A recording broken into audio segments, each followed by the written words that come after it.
Congratulations! Anong feeling na congratulations? How does it feel winning today, tonight? Anong feeling na nanalo kay pareho ngayon? Happy po. Super grateful po syempre sa Dreamscape at sa ABS kasi nagkaroon kami ng ganito po parangal dahil po sa kanila. I'm feeling cute. Ikaw, ano feeling? G is for grateful. Ano? Feels so good. It's nice kasi Teka lang po, ano na ginagawa? sarap bumalik tapos na-recognize ka.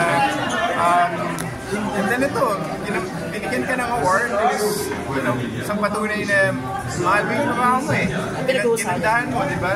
Tapos magkasama pa kami dalawa. So, yun na nga. Super saya. Super saya. Meron na bang, we heard na meron kayong gagawing series together. Ganun excited for that?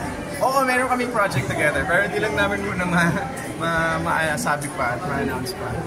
Pero gano'n ka excited for that? Kasi syempre, I'm always excited to work with her. I mean, Lavender Fields was really parang testament to, how well we work together. And syempre, excited ako magkasama ulit kami dalawa. Ikaw naman, Janine, how excited you are na to work again with Jericho?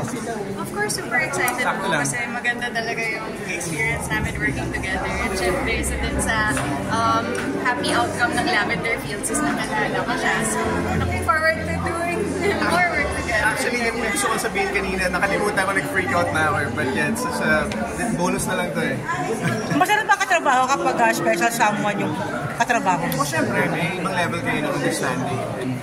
And we both respect, the craft. And we really, syempre, pareho kami palagi na ganado. Minsan nga, nagtitinginan kami kasi parang minsan kami dalawa na lang yung gising, kami dalawa na lang yung nag-uusap tungkol sa namin, sa eksena gagawin namin dalawa. Parang ganun. Kasi talagang wala eh. Mahal namin yung Yung isa-isa.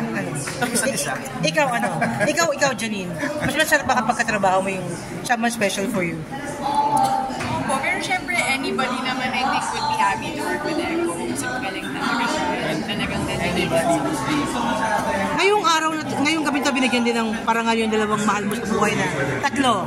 Ano lang feeling na bigyan sila ng award? Si Miss Ate Guy, o si Miss Award? Syempre, sobrang nagpapasalamat po yung pamilya namin na patuloy na binibigyan ng parangal at pagmamahal yung mga kamag-anak namin. So,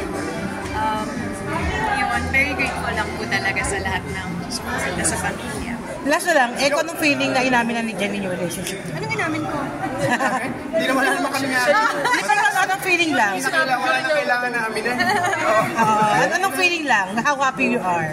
We're happy. We're both happy. Very, very, very, very, very, very happy. And things are going well. And I'm so grateful. Ikaw naman sa kay Janine, masayang-masaya ngayon. Yes, very grateful po talaga. And nagpapasalamat din talaga kaming lahat kasi grabe yung supportan niyo all throughout yung mahihirap na araw. So, okay, thank you na po. Thank you. Bye, Melvin.